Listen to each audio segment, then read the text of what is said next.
I and my husband tried for 5 years to get pregnant. Testing eventually revealed I have eggs of steel, and without medical help I'll never get pregnant. So that's what we did. Gave our samples, 1 petri dish, and 9 months later I have 2 beautiful fraternal twin boys, Jack and Adam.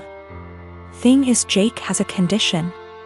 Without going into detail, requires a shot once a week.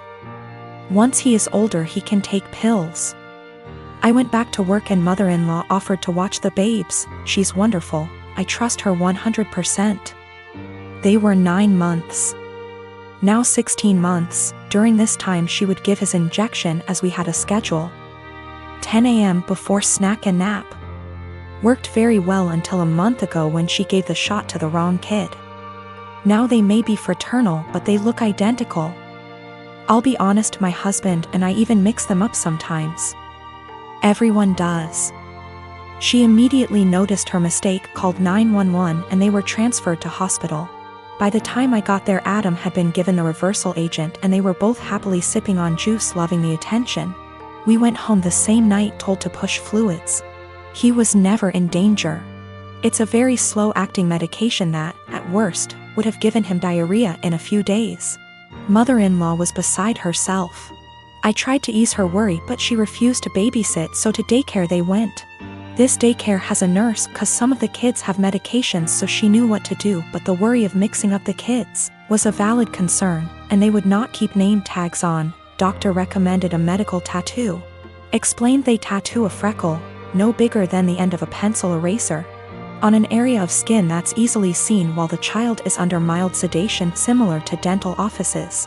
Because of the area it usually fades in 2 to 3 years, but by then they should have developed more personal features, and may not need it redone. So after discussion with my husband we did it. He has a 2 mm brown freckle on his earlobe. From entering the office to leaving it took 30 minutes. Never felt a thing. Mother-in-law lost her shit the second I mentioned a medical tattoo.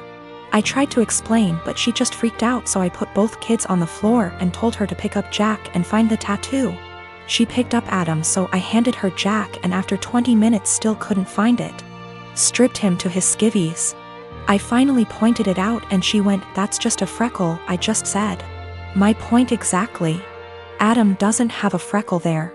So that's how daycare can tell them apart. She's still pissed and ranting. Once I explain to others and they fail to find it, they understand, but they still think I went too far in tattooing my child and altering their body. I believe I took the necessary precautions recommended by the doctor, and the tattoo will fade with sun exposure, and as he grows, by the time he's 5 it probably won't even be visible, or it'll just look like a faded freckle. My son's dad is going through some financial issues at the moment and struggling to make ends meet, and I try to be understanding. I try my best to give my son nice things. Now his nice clothes are reserved for going out. If he wants to play, that's fine, but he can go and play clothes. I do not want him playing in those clothes, and I send him over there with a bag of causal clothes. We go to mass every Sunday and I have him dressed nicely. Now during mass I gave him to my ex because at that point it is now his week to stay with Alex. However, every single time, Alex will come back to me and his clothes will be wrecked, whether it's played in dirt, ripped. The buttons are off, the jeans are stained or ripped as well. I've thrown out multiple shoes because my ex will not have him change into the play clothes that I send him in and just let him play in the nice clothes. I do not have him like this all the time. I don't have him dressed dressy or in his nice clothes all the time, just when we're going to something important. Most of the time he's in stuff that he can play in, and comfortable clothes. It's not like I have him in that all the time to where I'm always stopping playtime to change. At this point I'm so over the nice clothes being ruined because he refuses to dress him and play clothes for whatever reason. So before mass ends I will have my son take off the nice clothes and dress in casual clothes. I've been doing this for about 2 months now, and it has helped my bank account a lot to not have to spend a fortune whenever they get wrecked. I'll also point out that I tell him this multiple times, every single time he brings him back with nice clothes being ruined. I will send him a message reminding him to please put him in play clothes before he plays in the mud or the park, etc. However, lately my ex has been very upset that I'm not sending him in nice clothes. I told him that I used to, but he kept on ruining them for whatever reason, and I don't want them ruined. He's saying that I'm flaunting in his face that he's broke right now and can't afford to buy him such nice clothes. That is not at all the case. I said that that is his own insecurity talking because I have never ever done that, and I'm giving him multiple chances. I'd even be fine if he at least washed them to the point where they weren't unwashable and stained. However, he keeps saying that I am rubbing in his face that he can't buy him nice clothes right now. He needs those clothes whenever they go out to somewhere nice, and I'm being an asshole to him because he lets his kid play, and I don't want him to enjoy his time with his son, and they're just clothes. I said if it has such a little significance to him, then he doesn't need them that bad, and there is no argument here. He's pissed at me. I told her to a couple of my friends and family, and they agree that I'm the insensitive to his situation. I am a 45 years old woman, my husband and I have a 15-aunt daughter Kate and a 9-year-old son Sam. My husband has a brother and a 40-year-old sister, Eva. Eva and her husband James have a daughter, Allegra. She is also 15 years old. Kate and Allegra have always been compared in the family. From the time they were born, it seemed to be a competition of who would walk first, talk first, do more, achieve more. And Allegra was always first. I won't go too much into detail about Allegra because that's not really the point, but I will say she's a beautiful, intelligent, truly one-of-a-kind girl, and her parents have done a great job raising her. My in-laws fell in love with her and think she hung the moon. This bothered me and made me sad for Kate, but I let it go for the most part. There's no doubt in my mind that they love all the kids equally, but out of the two girls you can tell who they admire more. Every summer, the whole family visits a holiday home that Eva shares with my in-laws. Over the summer, Kate met a boy, Luke, who was also holidaying in the area. They started dating. This was Kate's first experience with boys. Allegra had friends who were nearby, so for our first few weeks we didn't see her much. About 3/4 of the way through the holiday, Kate invited the boy she'd been seeing to dinner.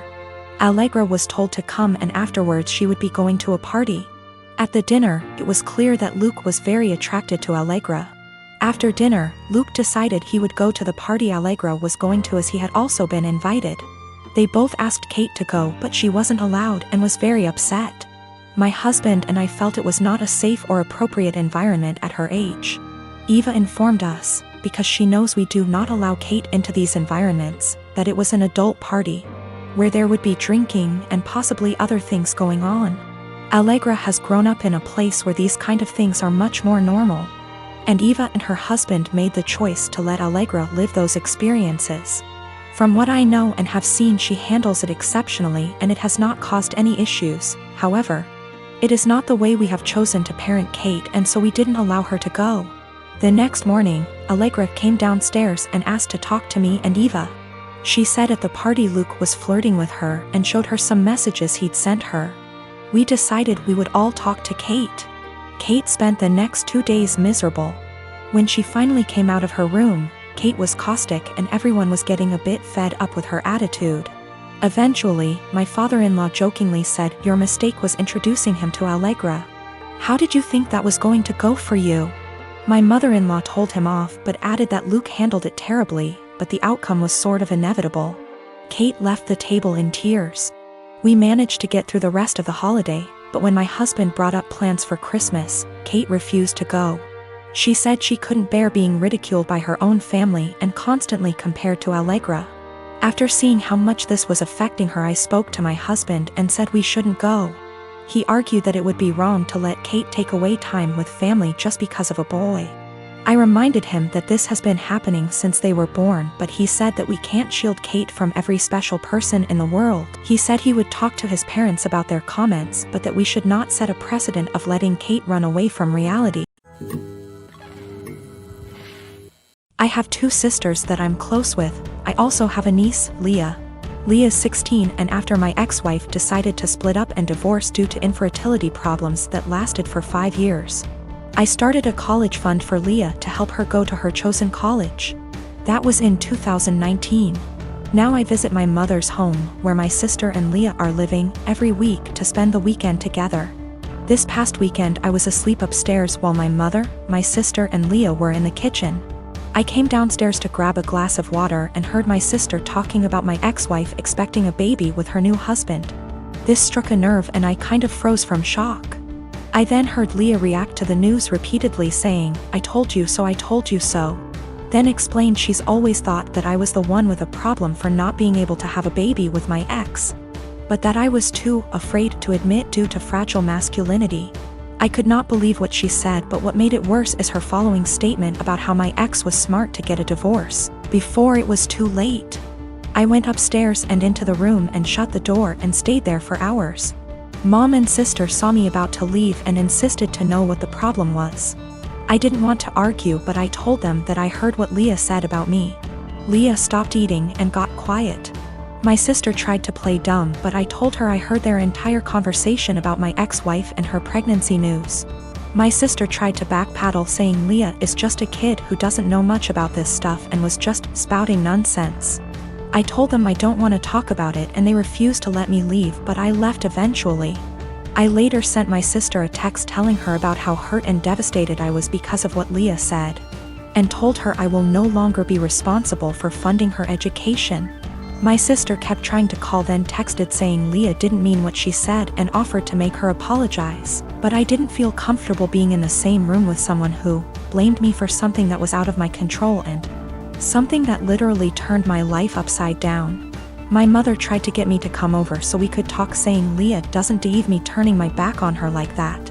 I haven't seen my sister nor Leah after what happened, but they are still trying to contact me, which means there's still a room for a discussion, and so I decided to go see them tomorrow. Sit down together and have a long conversation. But this, I admit that I was mad when I told my sister about the college fund cancellation. I love Leah so much and see her as my own daughter.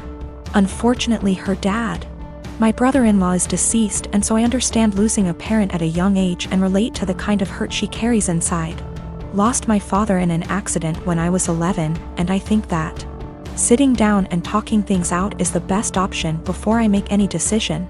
Also, one more thing to clarify, both my ex-wife and I were having these fertility issues.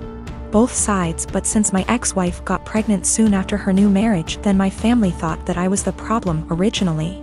It is what it is, and I'm learning to not words get in my head so easily. I'm not mad at anyone, I'm just trying to move on with my life like anybody else.